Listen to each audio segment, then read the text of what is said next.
Hey, Shakespeare Shakers, and welcome to episode 6 of A Rose by Any Other Name, the vodcast that makes Shakespeare less of a tragedy and more of a triumph for your brain. I'm Mr. Rose, and today we're diving into a mega episode.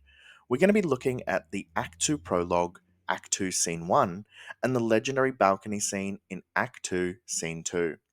This is where Romeo and Juliet's love story truly takes off, and where the poetry practically lifts off the page.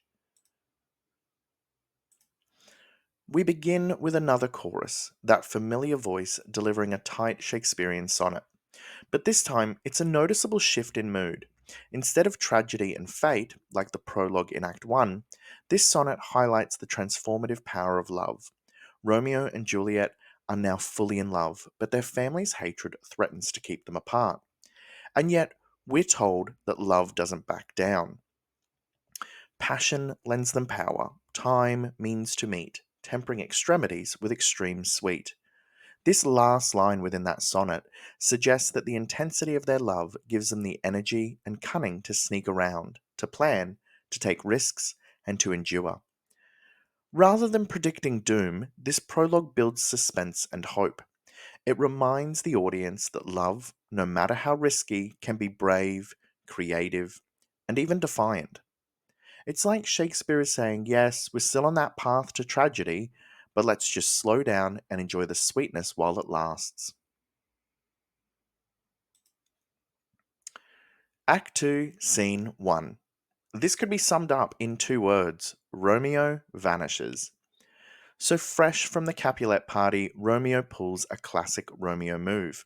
He sneaks off on his own, fueled by the high of first love. Benvolio and Mercutio try to find him, thinking he's still pining over Rosalind. They don't realize that Rosalind is already ancient history. Juliet has replaced her in less than an hour. Mercutio does what he does best. He makes jokes. He calls out to Romeo using wild, mocking wordplay, mixing up love and magic, sexual innuendo, and sarcasm.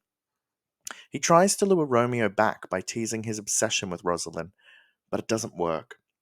Eventually, Mercutio gives up. He and Benvolio, thinking Romeo wants to be left alone, they leave. They're not totally wrong, but they have no idea that Romeo is about to commit to something life changing. This scene is a quiet pivot point. It gives us some humor and friendship and shows how Romeo is already drifting away from his old life. His heart and the story have now moved on. Act 2, Scene 2. This is it. The most iconic scene in the whole play, arguably in all of Shakespeare. Romeo sneaks into the Capulet orchard and hides in the garden when he sees Juliet appear on her balcony above. She speaks aloud, not knowing that he's listening. She questions why Romeo must be a Montague and why the man she loves has to be from the family her own is sworn to hate. O Romeo, Romeo, wherefore art thou Romeo? It's not, where are you? She's asking, why do you have to be you? Romeo, filled with emotion, can't stay silent. He reveals himself, and what follows is one of the most beautiful back and forths in theatre history. The two of them speak in flowing metaphors. Juliet fears this is all moving too fast, but Romeo is completely committed. He tells her, with love's light wings did I o'erperch these walls. He's saying that his love has lifted him over literal and emotional barriers. Juliet is cautious, but is just as passionate. She questions his intentions, demands clarity, and even sets a plan. If Romeo is serious about marriage, she'll send someone to him the next day. But there's something magical about this scene. It takes place at night, in secret, and it feels like a dream. But it's also honest and grounded. These are two teenagers figuring out what love means and deciding to risk everything for it. By the end of the scene, the stakes have quietly escalated. What began as a party crush has turned into a promise of marriage, and the entire fate of their lives is now shifting because of what they've just said. We're now looking at our theme talk, where our focus is on love, language, light, and identity. So, firstly, I want to talk about the forcefulness of love. From the moment that the chorus speaks in the Act 2 prologue, love is no longer just an emotion, it's a force. The prologue frames Romeo and Juliet's love as something that empowers them to defy the world. Passion lends them power, time means to meet. Their love gives them the courage to act boldly and quickly. Romeo climbs over walls and risks death just to see Juliet. Juliet, who only hours ago said she hadn't thought of marriage, is now ready to propose it on her own terms. Shakespeare portrays this kind of love as unstoppable. It's impatient, intense, and all consuming. The force of it pushes the characters to abandon caution. Juliet says, "If that thy bent of love be honourable, I'll send to thee tomorrow." She moves from poetic longing to practical action. Love in this play doesn't wait, it makes you leap, physically, emotionally, and socially. But forceful love also comes with a risk. That same intensity blinds the lovers to the danger that surrounds them. Their love is powerful, but its power might also lead to their downfall. Our next focus is on names and identity. One of the most important and most quoted moments of the play comes when Juliet questions the meaning of a name. What's in a name that which we call a rose by any other word would smell as sweet? This line is more than poetic, it's rebellious. Juliet is trying to separate Romeo from the person, from Romeo the Montague. In her mind, love should exist outside of family feuds and social structures. She believes names are just labels, not truths. But this is where the tragedy starts to surface, because while she might believe that, no one else does. Society is built on those names. Romeo can't stop being a Montague just because he wants to, and Juliet can't stop being a Capulet. Their love tries to escape these identities, but the world around them keeps dragging them back. Juliet's words show us her strength and clarity, but they also highlight how language and social identity are prisons that lovers can't escape. In private, love seems enough, but in public, names rule. Our last focus is on light and dark imagery. So, this scene is full of some of the most iconic visual metaphors in all of Shakespeare. When Romeo sees Juliet, he says, "It is the east, and Juliet is the sun." He doesn't just call her beautiful, he calls her transformative. Juliet becomes the light that turns night into day. Romeo's whole world shifts when she appears. She banishes darkness, fear, and even Rosalind from his mind. But here's where it gets layered. Their entire scene happens at night, in secret. Their love blossoms in the dark, hidden from the world. As soon as the sun rises, or as soon as reality sets in, their love becomes dangerous again. Shakespeare plays with this light and dark contrast throughout the play. Night is where they are free to love. Day is where consequences return. Light is beautiful, but also fragile. What's the irony? Well, Juliet is the sun, but if the real daylight shines upon them, their love could burn away. So Romeo's metaphor isn't just romantic, it's symbolic of that tension between ideal love and the harsh reality. Love brings light, but it can't erase the dark entirely. Let's have a look at some of our key quotes. We have passion lends them power, time means to meet, tempering extremities with extreme sweet. This is said by the chorus. This couplet suggests that love is both a source of strength and a risk. The alliteration of passion and power and tempering and extremities emphasizes the intensity and urgency of their love. The phrase implies that even the most extreme circumstances, like family hatred or secrecy, even risk, can be softened or sweetened by love. It's not just poetic, it's hopeful. Love becomes something powerful enough to bend the harshness of reality, if only for a moment. It also builds suspense, hinting that love might be their greatest weapon, but also their greatest vulnerability. Our next quote: he jests at scars that never felt a wound, said by Romeo. So Romeo's metaphor compares emotional wounds to physical scars. He's saying that Mercutio can mock him because he's never truly been hurt by love. This moment marks a turning point. Romeo isn't just play acting at love anymore. His language is no longer performative like it was with Rosalind. Now it's personal, raw, and real. The line highlights how isolated Romeo feels from his friends, who still treat love like a game.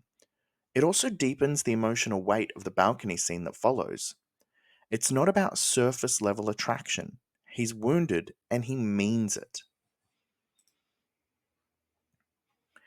O Romeo, Romeo, wherefore art thou Romeo? We know that Juliet isn't asking where Romeo is. She's asking why he has to be Romeo Montague. This repetition of his name reflects how emotionally torn she is, caught between love and loyalty. Her rhetorical question shows how she's questioning the rules of her world. Why should a name define a person? Why should love be forbidden because of family? This line is iconic because it captures the conflict between identity and love, between who you are and who the world lets you love. With love's light wings that I o'erperch these walls, Romeo compares love to wings, saying that it gave him the ability to climb the Capulet walls. It's romantic, but also symbolic. Love is no longer just a feeling, it's this driving force that makes him fearless.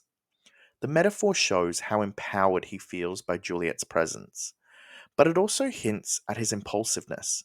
He's literally risking death to see her, and he barely hesitates. The line reflects the emotional intensity of young love, equal parts brave and reckless. My bounty is as boundless as the sea, my love as deep. Juliet compares her love to the infinite bounty of the sea, suggesting generous, powerful, and beyond limits. It's a beautiful exaggeration, showing how completely she's giving herself to this new feeling. The natural imagery connects her emotions to something vast and uncontrollable like the sea. But there's also a subtle hint of danger. The sea is deep and sometimes dangerous, just like this love. Her poetic language reflects both the joy of falling in love and the risk that comes with it. And lastly, we have, if that thy bent of love be honourable, thy purpose marriage. Juliet takes the lead here. She's not just that dreamy romantic that Romeo is. She's actually asking the hard questions. What are your intentions? This is bold for a young woman in her position, especially in a society where marriage decisions were often made by parents.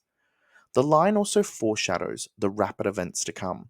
As Juliet sets the path towards marriage herself, her practicality balances Romeo's passion, showing that even in the most romantic scene in the play, Juliet is already thinking about commitment and consequences. We are now at our reflective questions section. So let's have a look at our questions. How does the Act 2 prologue set a different tone from the prologue in Act 1? Well, the Act 1 prologue sets a somber, fatalistic tone. It lays out the entire tragedy. Two lovers will die, their deaths will end a family feud, and nothing can stop it. It's blunt, it's tragic, and it removes suspense on purpose.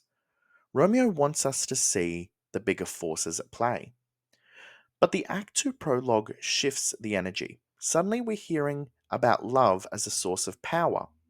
It describes Romeo and Juliet's new passion not as doomed, but as energizing.